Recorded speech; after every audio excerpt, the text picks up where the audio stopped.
And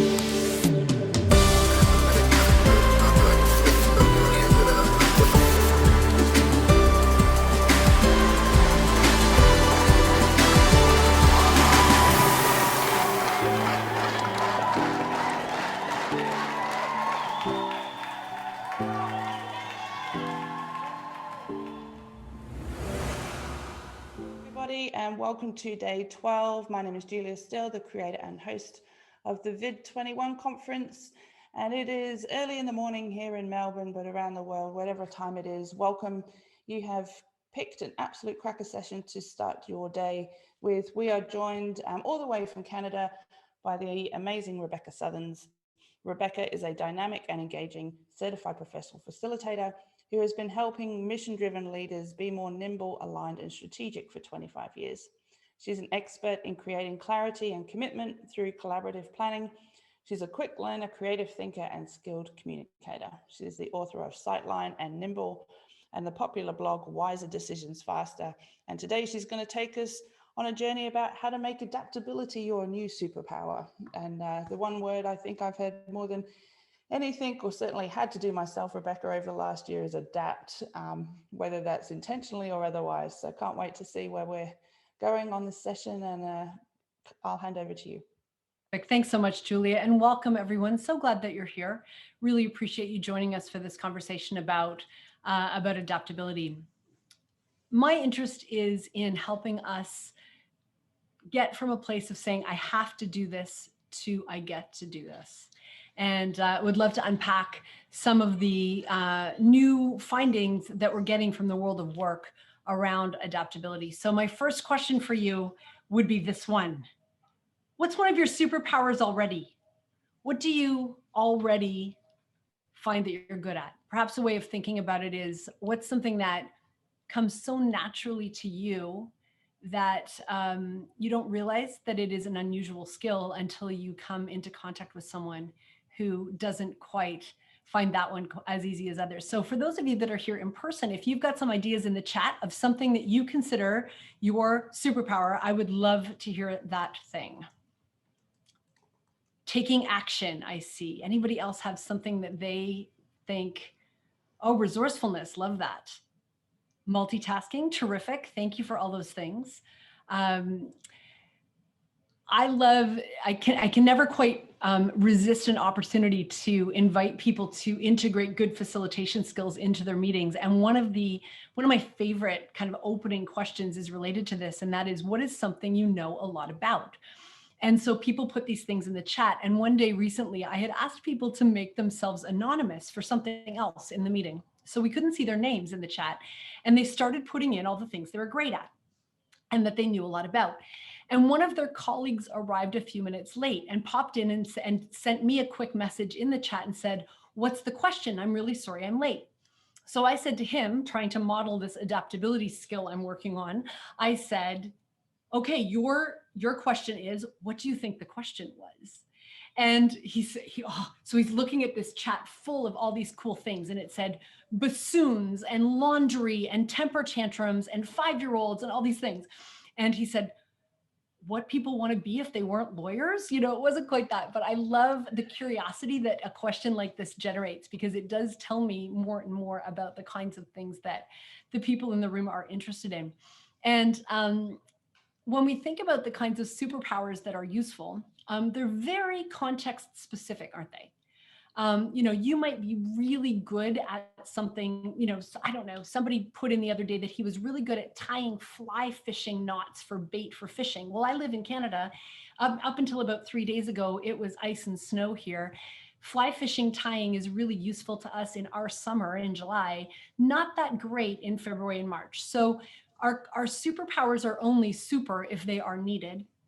And I guess where I want to start today is by suggesting that when we think about the leadership skills of the future, the ones that were needed certainly a decade ago, even 5 years ago, maybe even 1 year ago, may not be the ones that are needed now. And I think I found this really interesting. Have a quick look. This is from a brand new LinkedIn Workplace Learning Report. They surveyed learning and development professionals around the world. And upskilling and reskilling was noted as the top priority for these learning professionals in the coming year. And when they dug a little deeper and said, learning about what, the answer to that question was developing the skill, which they put together as a single skill, of resilience and adaptability.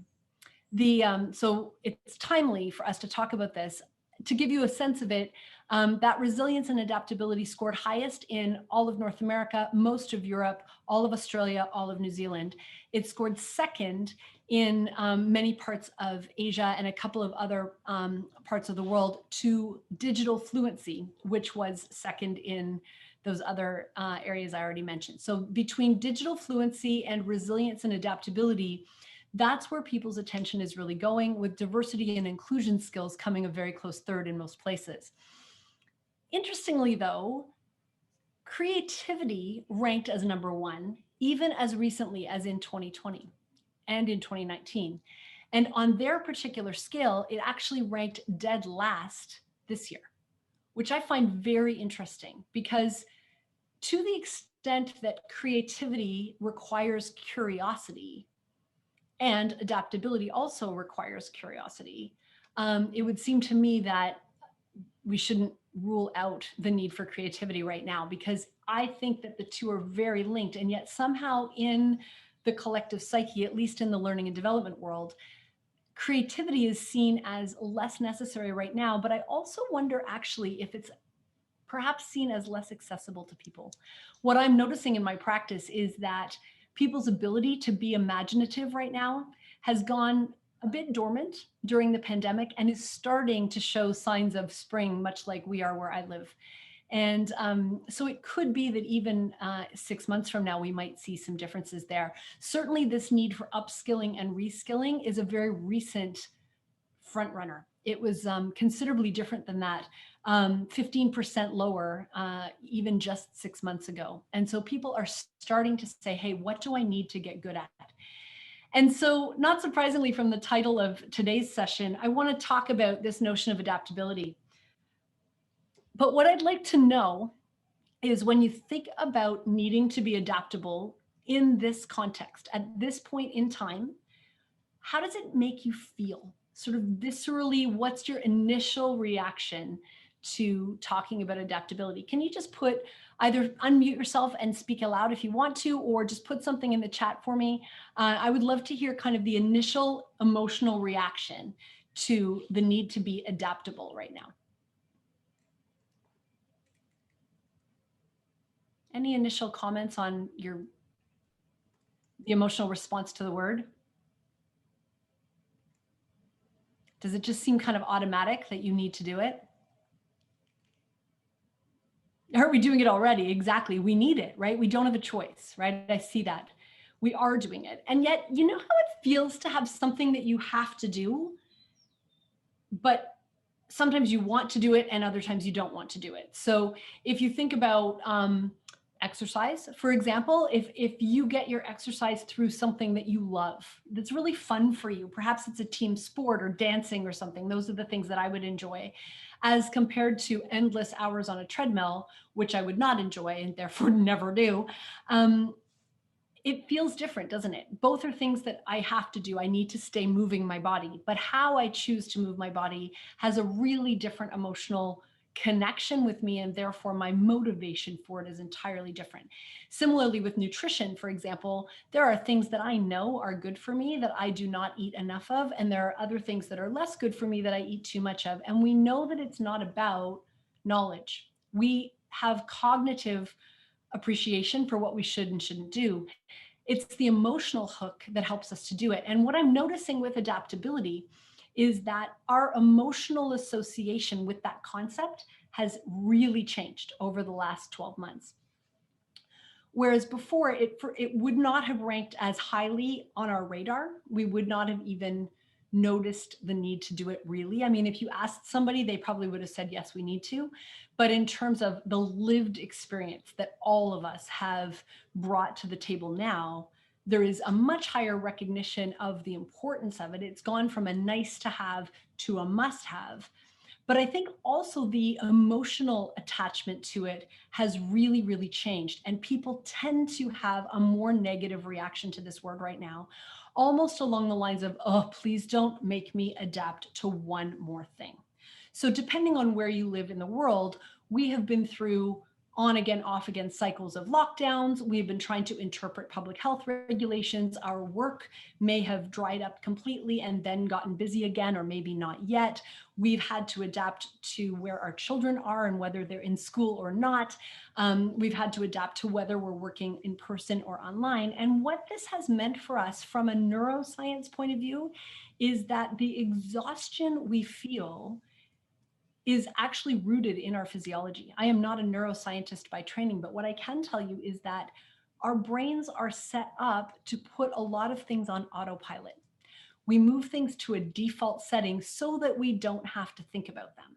And that frees up mind space to think about the things that are new every time. So the repetitive, predictable things get stored back here in an area of our brain physically that's actually quite big and can hold a lot of stuff.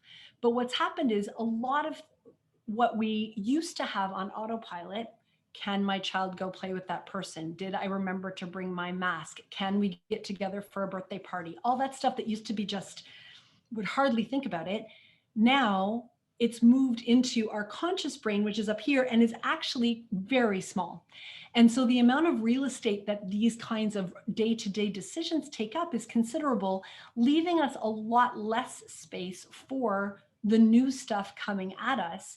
So when we then add to that, not just the breadth and depth of what we've been through, but we add the duration, it would be very easy for us to read the following with a bit of an eye roll and going, please make this not be true. So this comes from a great new book called The Adaptation Advantage by McGowan and Shipley, came out late last year.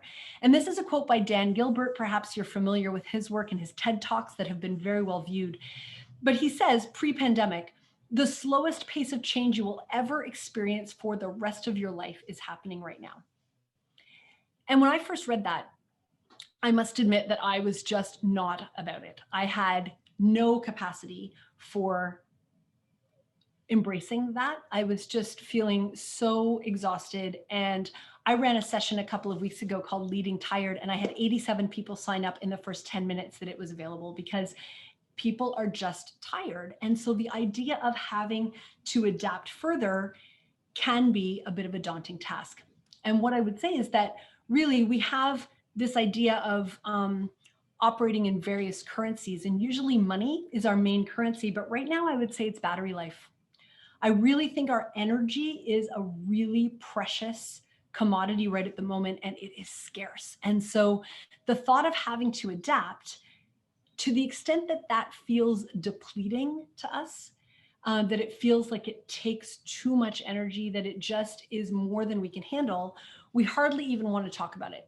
It's just one of those necessary evils, like, I don't know, eating oatmeal or spinach or something that I would prefer not to eat, instead of something that I love to eat, that I get to do, that I really look forward to. The other piece of this that I think is worth thinking about is really the mindset that we bring into a conversation of adaptability. So for example, what I'm noticing is that we don't really mean to, but I think what we do is we have this idea that we had this life in the before COVID times, right? And then there's going to be this after COVID times, which we are hopefully very close to heading into, and that somehow the during COVID time was a blip. And so all of the craziness that went on to get us from one to the other was an exception between a steady state before and a steady state after. And yet, I think it's more true to say that the before stage was not that steady. The during stage has been not that steady. The after stage will be not that steady. And rather than it looking like, from one steady state till only, we can get back to where we were or move ahead to something more stable, it's probably more that it was, this kind of thing then. Maybe it got a little crazier through here. Maybe it'll settle a bit. But if you think of the line looking something like that, or maybe even, something more like this, our need to adapt becomes really obvious. But let's take that alongside the low battery life idea, because I think nobody needs me to tell them that we need to adapt. But is it possible that we could actually have our batteries recharge through the need to adapt? Could that be something that replenishes us and re-energizes us rather than something that actually depletes us? Is that even possible? So that's what I would like to explore a little bit further today. When I think about going on an unfamiliar journey, I think about it in a couple of different ways. So one possibility is that you think about it this way. You're following a map, but you're going somewhere that you've never been before. And so that's fine. You're trucking along with this, with your map, and you may find that a road is under construction, for example, so you have to take a detour. And there would have been a time, I mean, my sweet parents, they still drive places with this kind of hard copy map on their lap. And this is how they get places. And then they discover which roads are under construction and whether they want to take the scenic route or the faster highway. And that is kind of the adventure, right? Is figuring out which route on the map you're going to take.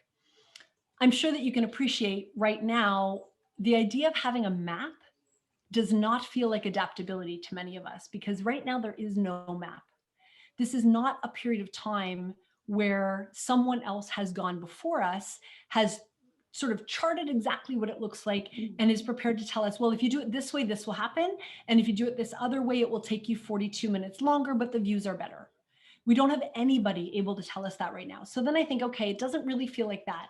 Maybe it feels like a roller coaster. And all of us know that feeling, maybe all of us that have been brave enough to go on a roller coaster know the feeling of that ascent at the beginning where you're locked in, there's no going back now. And it's very exciting. It is thrilling. It takes a certain amount of courage.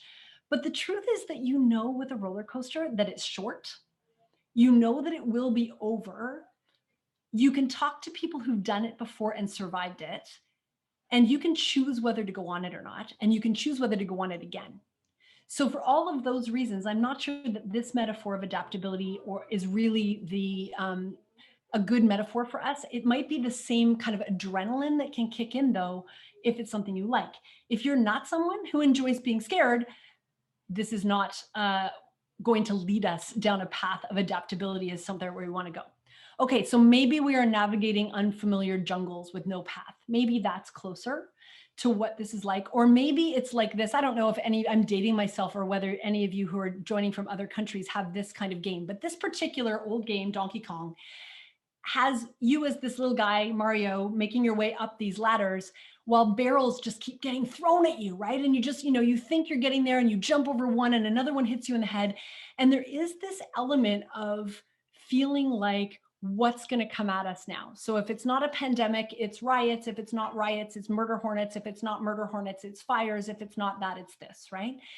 And so we have this sense of exhaustion from the relentlessness of it. And again, our brain doesn't like this level of uncertainty. So we look for a steady state. And what sometimes happens is that we go backwards. We start getting really weirdly nostalgic. And we get nostalgic for things that really even weren't a thing. They never really existed in that way. So I noticed this with some of the leadership teams I work with, where they're so eager to be back in the office together. And that's starting in some contexts for some of us, I realize that it's almost like selective memory. Well, we have to do it digitally once we get back and can do it in person, as if their in-person meetings were so amazing. I suspect that they probably weren't. We have this really rosy nostalgia that kicks in about what things used to be like, and anything in the future, because of its uncertainty, becomes colored with really negative lenses. So where I'd like to take us with this, if it's possible that, as we feel like we have these barrels being thrown at us all the time, is it possible for us to go from a place, as I mentioned earlier, of saying, I have to adapt, which nobody needs to be told that, and taking us from that place to a place of moving to an ability to say, I actually get to adapt. I enjoy it. I'm looking forward to it. And I want to do that. So sorry, this is hard for you to see. There we go. From I have to adapt to I get to adapt. What would that actually take for us to get to that place? And even as I hear myself saying it, I also hear voices, of my clients and friends in my head going, I'm not about it. I want to just find myself a beach or a blanket somewhere and hide until all of this is over. And, I really want to acknowledge the context in which this conversation is happening today. So I don't bring it to us lightly, but I do bring it to us with some evidence behind it that I think will encourage you. So here are two bits of good news that I want to bring to you today about this. One is that adaptability is learnable. So it's not a question of you being either adaptable or you're not. It's actually something that is malleable and we can get better at it, which I think is really encouraging because we don't have to come into this as a fixed state. The other thing that I think is worth paying attention to here is that because adaptability has a whole bunch of elements to it that I'm going to go through in a moment, it means that instead of on a bad day, perhaps I would feel a bit overwhelmed by those multiple elements. On a good day, I look at that and say, hey, that means there's lots of different pathways by which I can get better at this. So if one of them is really blocked for me, it's really not my thing or just not available to me right now, there are lots of other pathways I can take, both personally and collectively, to get better at adaptability, which I find quite exciting because if we only have one first of all, if you can't get better at it, what's the point of the conversation? Secondly, if there's only one or two ways to get better at it and you don't feel particularly gifted or confident in those ways, you are left behind in this area. It's not that way at all. There are lots of ways to get good at this. And that's the piece of this work that I find quite exciting. And so maybe we can think of it in terms of three different categories of ways to get at what I call adept at adapting. And some of this work comes out of a new tool called the Adaptability Quotient. It's an assessment tool that is coming out of the UK and is allowing us actually to work with leaders and their teams to assess our current state of adaptability according to 15 different metrics that fall into these three categories. And then we can work on some things and reassess and have a sort of empirical measure of our improvement in these areas. And that's something we have not really had good tools for up until now. So adaptability is a function of three things. It's a function of our abilities, it's a function of our character, and it's a function of our environment. And interestingly, even as I say that, can you just put in the chat for me, of those three things, ability, character, and environment, which one to you seems the most fixed that you can't change? It's abilities, character, or environment. Character, right? Yeah, I think so too. And yet what I'm learning is that even elements of our character are more malleable than we think. And I'm finding this really helpful work. The book that I'm learning from most recently in this area is written by a guy named Ben Hardy. It's called Personality Isn't Permanent. And he talks about the power and possibility, not of living out of our resume, out of our past, but living into our future self that we want to become. And I think many of us can both see how there are certain elements of who we are that have been true right from the day we were born. And for many of you, perhaps those of you who are parents, you might say, oh yeah, that one was kind of like this right from day one. And this, we can easily put each other into boxes because there are some threads, of course, of things that have been true for us from very early days that are still true now. And yet there are also things where you go, I am not the same person, thankfully, today that I was who I was when I was 20. I'm really thankful that I have learned and evolved and matured. And, so we have this experiential sense in which our character isn't permanent. It's not written in stone. And absolutely, as was said in the chat, neuroplasticity is one field that looks at this, where we are much more able to learn and evolve than we thought, even at the level of what's called in this particular model, character. I often think of this almost as identity or mindset or narrative. It's the stories we tell ourselves about ourselves, if I can put it that way. Whereas our abilities are very skill-based. Our character is kind of what we're like. But I see examples in my own life of things that are true of what I'm like for a long time, and other things that, wow, I've become more like that than like this. You know, I used to be this way and I'm more that way now. And I'm sure that over the last year, many of you could say that. I mean, for someone like me that is normally a raving extrovert, to spend the better part of a year in a very small space instead of traveling the world as I would normally be, and actually be quite okay with that, says to me that what something that I would have considered really sort of at the core of my being is malleable even in a very short time, that I can really enjoy what has become, you know, I like to think of it as kind of the longest flight of my life. Because when I go on airplanes, which I love to do, I am so happy to settle into my little cubicle with, not cubicle, my little seat with my 4 or 5, wish I had a cubicle. I want one of those cubicles. To settle into my seat with, you know, the 4 or 5 things I like to do. I've got a movie I want to watch. I'm a big knitter, so I'm happy to do that. I usually bring a book or two, and really contentedly do that. Whether the flight is 3 hours long or 13 hours long, I'm okay. And this one has been 12 months long so far, and I'm similarly okay. My world has become very small, but I'm similarly content in that space. Would I have said that when I was 24? Probably not. So want to get you thinking around these 3 categories of abilities, character, and environment. And I'm going to give you 5 quick elements of each. And I'd love for you to be thinking about how you already know these things to be true. So this is going to feel like a lot of content for a very short time, but I just want to give you a sense of there are many ways into this. So if you find one of them is a bit blocked for you, try another one. So let's look at ability first. There are 5 elements based on this adaptability quotient work that I was speaking about earlier. There are 5 elements in the skill set, really, of adaptability. Some of them are probably more familiar to you than others. So I'm not going to spend a long time on each of these, except to explain them a little bit to give you a taster. Grit, through the work of Angela Duckworth, is really about stick-to-itiveness. I'm going to jump ahead for a second. Mindset draws on the work of Carol Dweck and growth mindsets and fixed mindsets, and people who believe that they can change in something versus those that think that you're born that way and you stay that way. So that echoes what we were just talking about. Resilience, we've heard a lot about. This is really the ability to bounce back.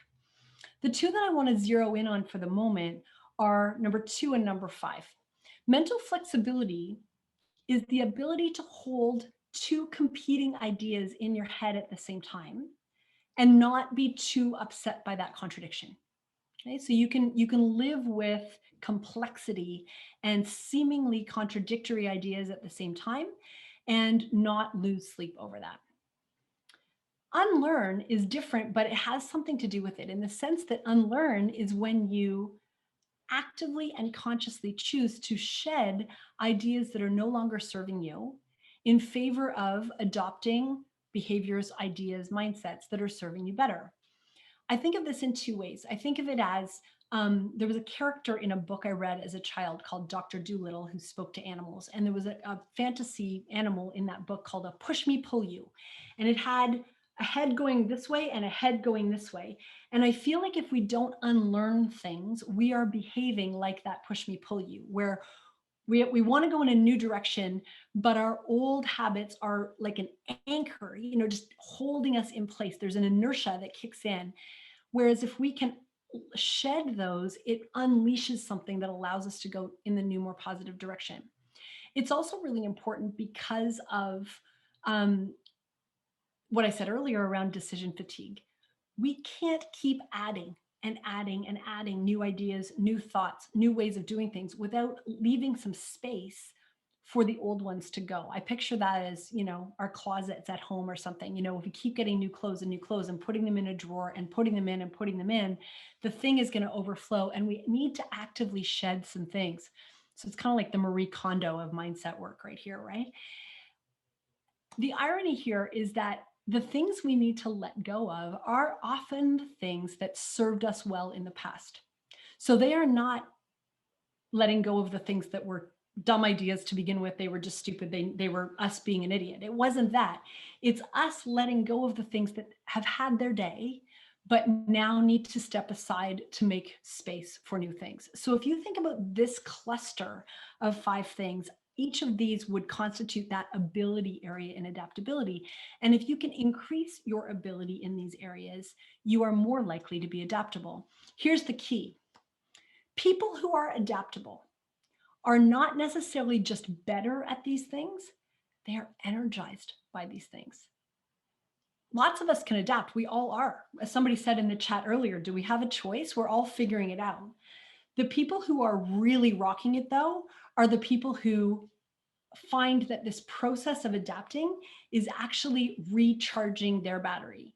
And that's the difference between a really high performing person in the adaptability scale and someone who's more of a medium performer, is they have found ways to get energized by this because they become good in these areas. So Julia, I'm wondering, can we throw up a couple of poll questions for the folks that are here? I'd love to get some feedback on these. So the first one, it reflects these exact 5 things. I'm wondering which one of them is strongest for you right now. Which one do you say, yeah, I think I'm pretty strong in that? And then which one would you like to work on? Can we just see a few answers to those, and we'll close up that poll pretty quickly once we've had a few people answer for us. All right, which one, let's see, which element is strongest for the folks that are currently present with us? And each of you that are watching the recording of this, you might have a chance to think about this yourself. Okay, we're seeing some pretty high scores on grit. 2/3 of the people that are participating today said that grit is their current strongest one, and that resilience, which are very related, aren't they? Would be their second score. And when you think about what people would most like to work on, it's actually that other pairing that I was just talking about. Similarly, 2/3 of you would like to work on unlearning things, and 1/3 on mental flexibility. The work of Barry Riley is the book that I draw on for unlearning.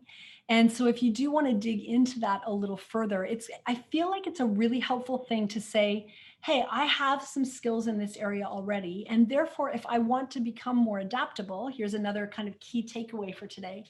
You have a choice, don't you, of whether you're going to work on the areas that you struggle in, or whether you're going to strengthen the areas you're already strong in. So those of you that are familiar with StrengthsFinder work out of Gallup and appreciative inquiry, lots of the positive psychology work, many of those approaches would suggest that you might find that using your strengths is a useful way to either offset or strengthen your weaker areas. So if you can use your grittiness and your resilience to strengthen your mental flexibility and your ability to unlearn what's not serving you anymore, you're probably going to be in really good shape. The other thing to remember about this is that grit, for example, taken too far leads to burnout. Right? And so it's not that maximizing these is necessarily always what you want to do. Optimizing them is really what you want to do, because grit requires stick-to-itiveness until we need to pull back and say that's enough, right? So there's a discernment piece to this. So please don't hear what I'm saying as maximizing these at all costs, but there tends to be kind of an optimal level where if you can find that sweet spot where these intersect, you're going to find that your ability to be energized by the need to adapt is strengthened. Moving on from there, let's go through character and environment and do something similar. Let's look at the 5 areas of character. These ones are very interesting, so I'm going to pause on them for a little longer because I think you'll find them intriguing. One is emotional range, and that is, are you comfortable with a wide variety of emotional expression? So you can hear how that's kind of a character issue that might be true for you throughout your life, but I hope you can also hear how it's changeable. That maybe if you didn't have access to a large emotional vocabulary as a child, you've developed that range as an adult. The second one is extroversion. And I want all the introverts in the room who are going, what? To pause with me for just a second. All of these characteristics have to do with how we express ourselves when faced with the need to adapt. And so what we find is that people who can draw on an extroverted tendency in the context of change do better with that change. They communicate more their own needs. They communicate as a leader the expectations. And so a more extroverted tendency in a change moment is what this really looks at. Hope is very much linked to optimism, but is optimism meets agency. So you are hopeful about the future and you can see a pathway toward getting it. My most recent book is called Sightline, in part for that reason, that we tend to do better when we can actually see a possibility, a pathway to what it is we want to do. So hope isn't just the Pollyanna, oh, wouldn't it be nice if? It's also, I am optimistic about the future and I can see a way to get there.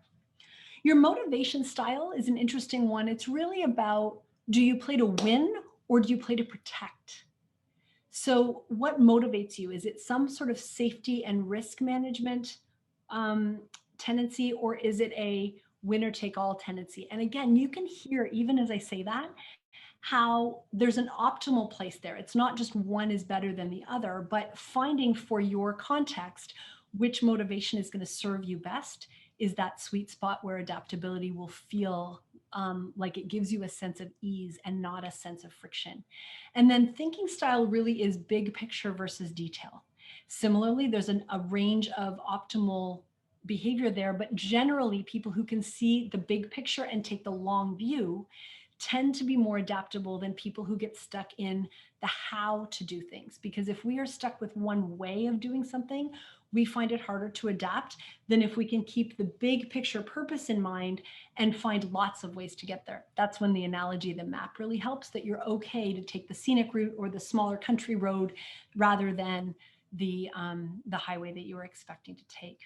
So Julia, let's do the similar thing that we did a moment ago. I'd love to hear from people. Which ones of these, when you hear me describe these 5 elements, which element is strongest for you right now? Is it your ability to express a range of emotions, to behave like an extrovert in times of change, to be hopeful, that is optimistic with a sense of agency, motivated to win versus protect, or big picture thinking? Where are you strong? And then similarly, which one would you most like to work on? All right, so we've got a 50-50 split in terms of current strengths in extroversion and hope.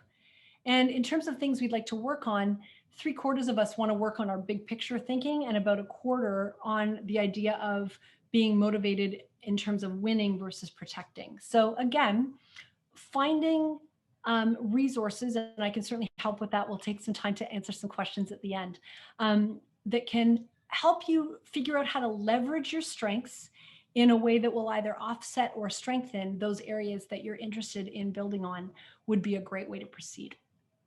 We have one last category and then we'll wrap things up. And that is environment. And this environment really does refer to your work environment. And so for some of you, you might work alone. And I had a hard time as a sole practitioner answering these questions at first. But when you think about the people with whom you interact most frequently about your work life, it might be in a corporate environment. It might be immediate peers and colleagues and coaches that you work with, maybe your family, depending on your current paid or unpaid work situation. But let me walk you through these. They seem really similar, but they actually have unique contributions to our adaptability. So company support is really about how caring and supportive do you feel like your employer or your network is? Do you feel like they have your back? Emotional health is not your own personal emotional health, but it's the emotional health of your environment. So are people engaged? Are people actively building a culture that is positive and making a difference? So it's not just a perceived caring company, and number one, but number two is this a place where people can actually engage and be feeling like they can express their full humanity in that space? The third one is much more specific to the support that you actually receive from your immediate team. And in fact, second only to resilience, this is the factor in all of these 15 that is most predictive of your ability to adapt. The fourth one is your work environment. You can hear how the language is a bit similar here, but this is really about how are decisions made and how candid can you be about who you are and how you think things should go, and what are you allowed to say and not to say, how silenced do you feel, that kind of thing. And then finally, work stress. And this is an interesting one because you don't want no work stress, then we would be sloths and asleep, but you don't want so much work stress that you are losing sleep and becoming physically unhealthy as a result. But really what I'd like you to take from this at this point isn't so much what are the differences between these elements. It's really to say, if we change our environment, we can change our ability to adapt. It's not all with us. And one of the things that I'm really noticing as I work with tired leaders who want to be more adaptable is that they are taking things not just personally, but they're assuming that individual changes can actually address structural or systemic problems.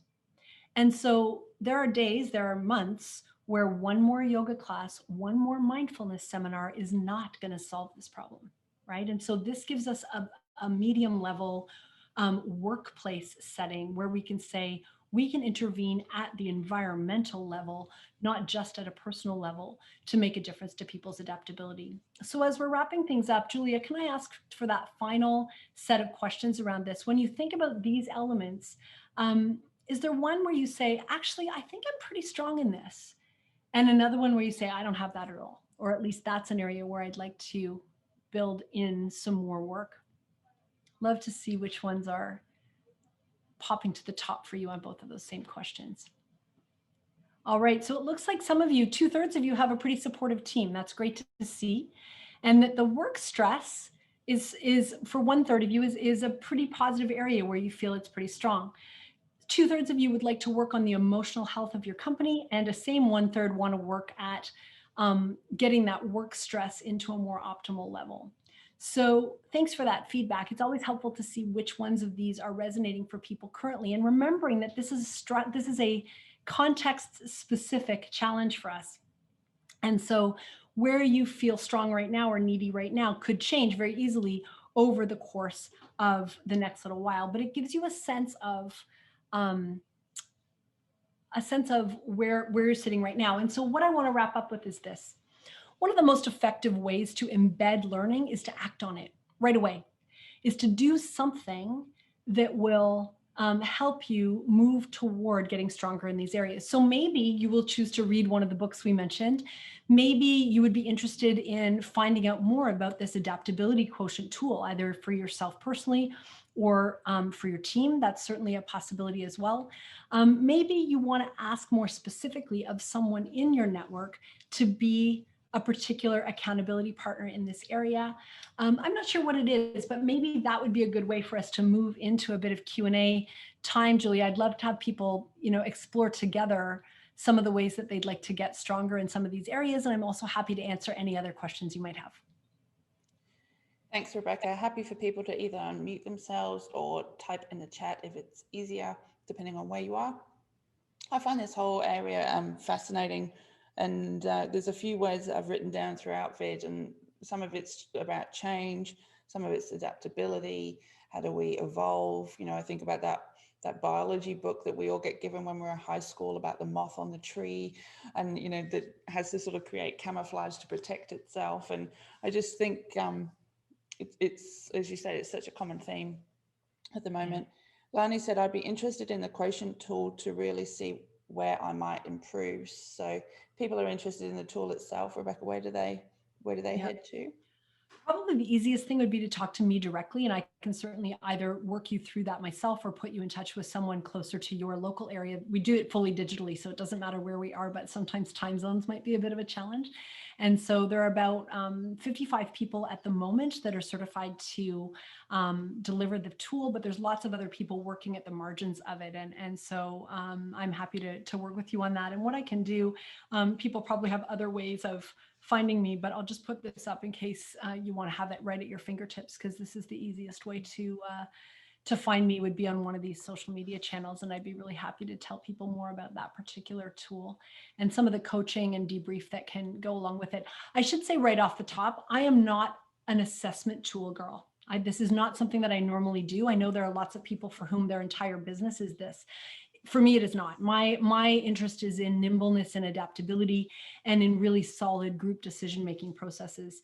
And this adaptability work has long been an interest of mine, and this tool has come along across my path very recently inside a body of work that I've been exploring for a lot longer. So I'm still an early adopter of this tool as well and learning about it, but I think it really serves us well to speak with some evidence-based authority on this rather than just using only our intuition. I think our experience and intuition combined with some of this empirical work is a really interesting connection point right at the moment.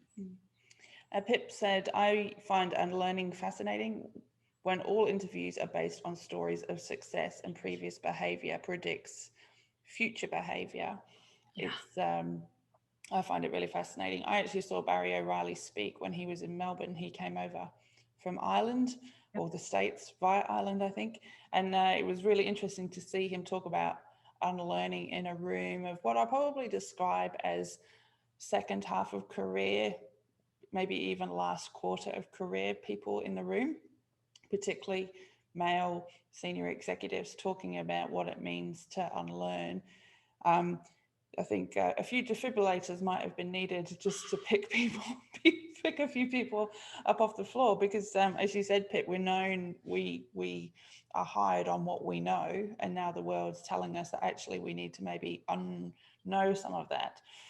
Lani said, Barry is fabulous. I'd recommend his podcast for more interviews too. Yeah, he brings some very good guests on. And another one might be Decoding AQ, which is decoding the adaptability quotient, which might be interesting. And I think some of what makes this unlearning stuff so salient for us is I think many of us do hold implicitly a worldview that says, I am this kind of person and I'm going through a crazy patch right now, but things will eventually calm down. And I really noticed this in my strategic planning work, because I've had so many clients over the last year say, well, you can't plan at a time like this. And what is implicit in that is that somehow we can only plan when things are stable, certain, predictable. And it assumes that we think that planning is about accurate prediction and requires a stable environment, which has never been true. So in some ways, I think what's happened in the past 12 months is that it really has amplified conditions that were already true to begin with, and really therefore unearthed some of our assumptions. And I think when you talk about that kind of audience, Julia, I think many of us, and I see it in myself too, when we bring fatigue to this and you overlay fatigue on this kind of model, you go, oh, like I just don't have it to make one more change, and don't ask me to change one more thing. Whereas if we frame the whole of our journey as a constant opportunity to adapt, when these unexpected things come, they're not the exception. They're not knocking us off course, because they are the course. It's kind of that, it's like that title of that very old and famous book, The Obstacle is the Way. And so I think if we see them as an interruption of something, we are much more likely. I picture it, Barry uses a lot of analogies of, or the story of Serena Williams, the tennis player. And I know some of you may have tried to run into her on the Melbourne streets not that long ago, but you know, if you picture in tennis, she's got an incredible story of adaptability in a very late stage of her career. But if you think of yourself on a tennis court with locked knees going, I'm good as long as my opponent hits a forehand right here. Okay, if that happens, you might be good, but the likelihood of that happening is very low. But if you keep a bit of flex in your knees and you're on the balls of your feet and you're ready for it to come from wherever it comes, your success is obviously going to be much more likely. I had some really interesting conversations at the back end of last year with the Turnaround and Transformation Association. I did a keynote for them, and part of the keynote was talking about how there's this whole culture at them of change being led from the top, which makes it feel like I'm changing you. Like when you're in a corporate structure, it's being led by the leaders aren't changing, but the people beneath them are. Whereas what I love about the way you framed this is that it's not that you have to change, it's actually we get to change together, we get to adapt together. And I think that's a much more positive, even if we are tired, it's a much more positive message, and we don't need to have all the answers if we're willing to adapt as opposed to give me the timeline, tell me when it's going to be ready, tell me what it's going to look Yes. like, and then Well, we'll and start. And then we'll if we're start. all operating, like I figure we're operating at about 70% capacity right now. And my 70% plus your 70 plus someone else's 70 is still better than each of us doing it alone, right? And so this collaborative journey of this, I think, is really encouraging. And also when you were talking about leaders and leading from the change from the top, but not changing at the top, it's one of the first times in history. There's some very interesting new research published in Harvard Business Review about 3 weeks ago by a woman named Jennifer Moss and her team on burnout. And Jennifer is a friend of mine. She lives about half an hour from where I live in Canada, and the data from that is local to me. And it's been the most opened and shared HBR article in the last 24 months, apparently. And one of the things that team is finding, I'm not sure if they published this piece of it in that article, but I was talking with her husband and colleague, Jim Moss, about this last week. He was saying that it's the first time in over a decade that leader well-being is worse off than frontline worker well-being, particularly during COVID, which might be a time where you would think frontline workers would be in really rough shape. So leader well-being is very much at risk right now for a number of reasons, most partly to do with workload, partly of their own and like COVID imposed, and because they're taking on so much of the load, emotional and tactical, from their teams. And also because we aren't taking turns sharing the load in the way that I just described, because since we are all in this together, people are not offering up when they're having a bad day because they figure everybody's having a bad day. And therefore there isn't that same level of, it's not like, oh, I'm having a bad week this week and you can have a bad week next week.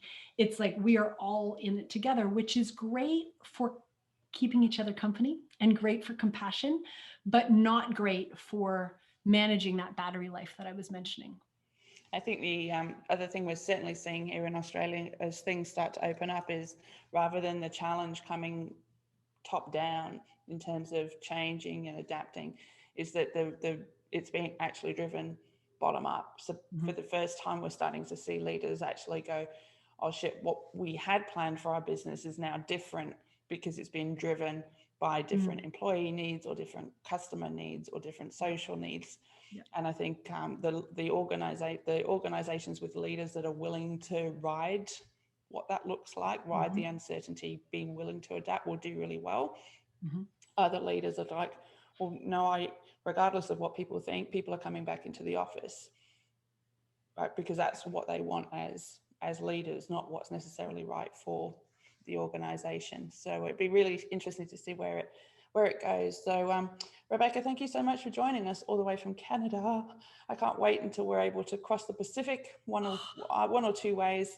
And I hope you get to sit on the plane and enjoy yourself. And I hope your world starts to expand again soon. Pip said, thank you, very insightful, Rebecca. Lots of praise in the chat as well. So thanks so much for joining us. Thanks for everyone that joined, especially if it's early where you are here in Australia. We're going to take a little break and have a nice follow on into Ingrid Mesner, who's just published a book called Naturally Successful, which is how to have a positive impact as a leader. So it's a really nice segue from what you were talking about, Rebecca, to Ingrid. Absolutely. So. Ingrid is so lovely. I'm so excited. So I'm grateful to be able to hand the baton to her. Thanks so much, everyone, for being here. And Julia, thanks for the opportunity. Congratulations on a great conference. Thanks so much, Rebecca. Bye.